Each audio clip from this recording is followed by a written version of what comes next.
The Complete Spacefarer's Handbook.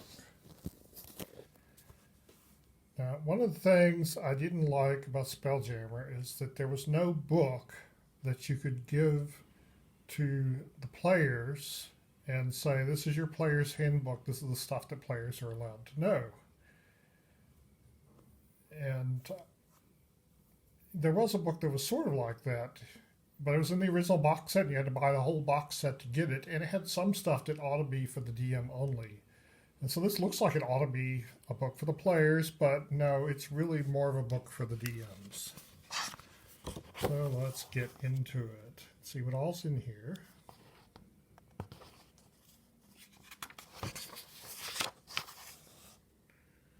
Alright, so it goes in the table of contents, there's a summary of contents.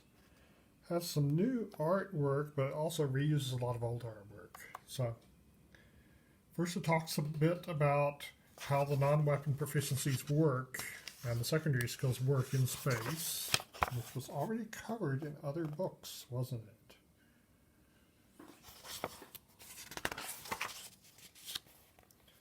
And it talks a little about the inhabitants of Earth and Gray Space and Dragonlance and Kryn and Toril and Realm Space, which was already covered. There are whole books on each of those subjects. I'm not sure why they need to cover it in this book, except they're going to sell us another book by putting more information in it.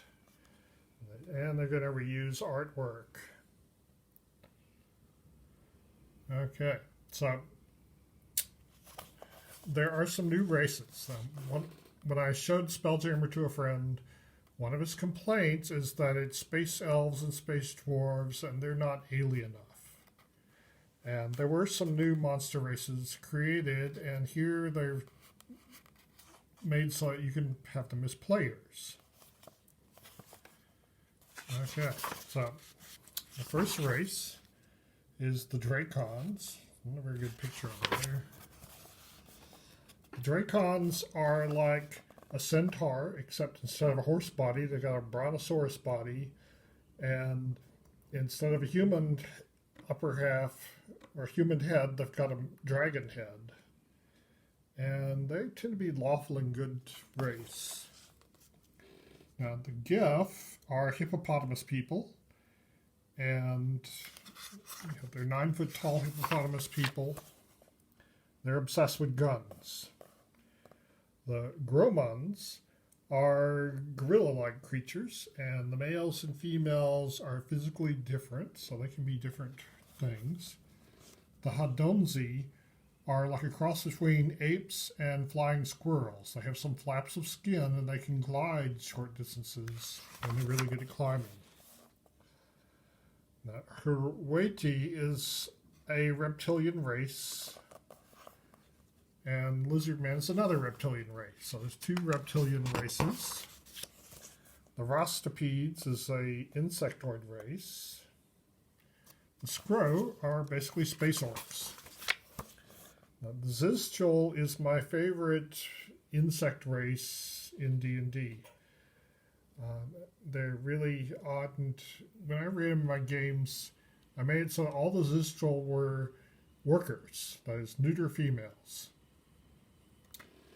And so they have a couple of legs that they walk on, and then they have two limbs that are highly dexterous. They can do fine work like picking locks, but they can't wield weapons. And then they have a couple of claws like a praying mantis, and they do surgery on themselves to implant up to 2 additional limbs which can roll to hit. They can be used as melee weapons. So it goes into here a little bit about their height and their age and their thieving skill adjustments. You would think that Hadonzi would be better. They're only plus 20% to climb walls. And let's reuse another picture. Now here's some homebrew stuff I did. I changed which classes the races could be, adding the Oriental Adventures ones. and the psionicist, with particular books from the complete priest's handbook about which kind of priest they could be. The Zistral, the Gromans, the Haldonzi.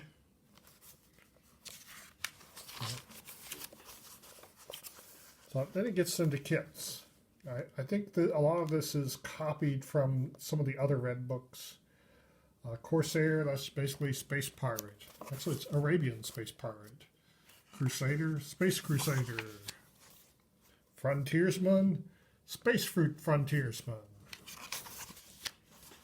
Marine, space marine. Merchant, space merchant. Wizard kits like the Arcanist. And the astronomer. Now that one makes sense that they'd be astronomer class. Geomancer is an expert on planets. You'd think astronomer and geomancer would be the same class from their description of it. Imposter is a kit for illusionists who like to pretend to be somebody else. And they still were under the delusion that somebody would play an illusionist in second edition, which I never ever saw. The illusionist class died with first edition. There's War Mage. There's some new priest kits. The Astrologer. That one makes sense. Diplomat. Evangelist. I think is copied from the Red Book. Medicus is better at healing. Missionary. Here's a missionary doing this missionary work. There's some rogue class like the Operusa, which is a space con man. Space courier. Harlequin would be a good kit for a bard, I guess. Privateer, another space pirate.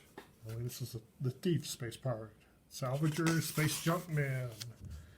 Talks about using kits from previous books and creating new kits. Here's a really nice picture. Let's turn it here so you can see it better. Okay, it talks a bit about space personalities. I'm not sure why that's needed. And there's some new weapon proficiencies. New non-weapon ones like cartography and fast talking, fortune telling, space navigation. Yeah. So they make space navigation and philosophy navigation two different proficiencies, so you have to spend it on those. You know, in first edition, people didn't fall off horses as much as they did in second edition, where it was a proficiency. Zero gravity combat, that makes sense for a proficiency. There's a nice picture being reused.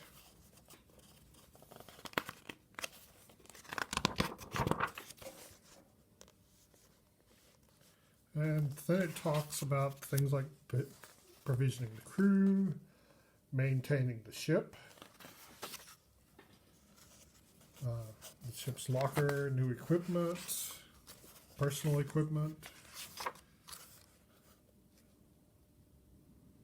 I'm not sure why that's a Spelljammer thing. Docking fees for and things for ports.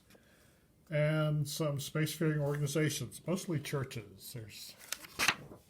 First it starts with the churches like the Temple of Ptah, the Path and the Way, that's Asian religion, Celestians. There's some military brotherhoods like the Elven Imperial Fleet, the Company of the Chalice, the 10th Pit, the Pragmatic Order of Thought. So a lot of this has been covered in other books. I'm not sure why I felt the need to do this. Okay.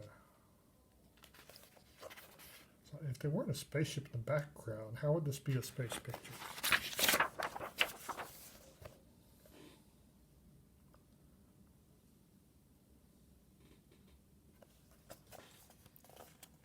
more on space organizations. And then some ideas about starting a campaign. Do you start on the ground or do you start in space? Is it a long-term campaign or a short campaign? What is its theme?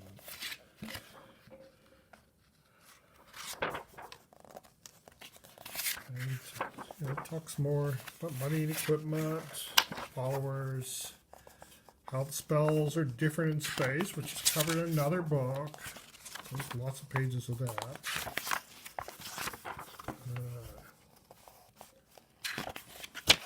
There's a good picture. Couldn't see it before because there was text over it.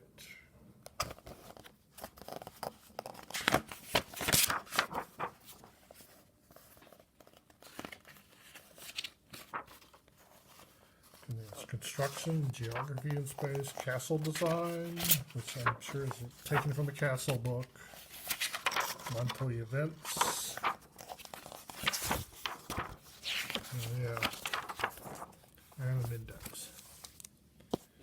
So that's it. The complete Spacefarer's Handbook. I would say, DM, you might want to get this, but you can make up your own stuff better. So if you find it a cheap price, get it.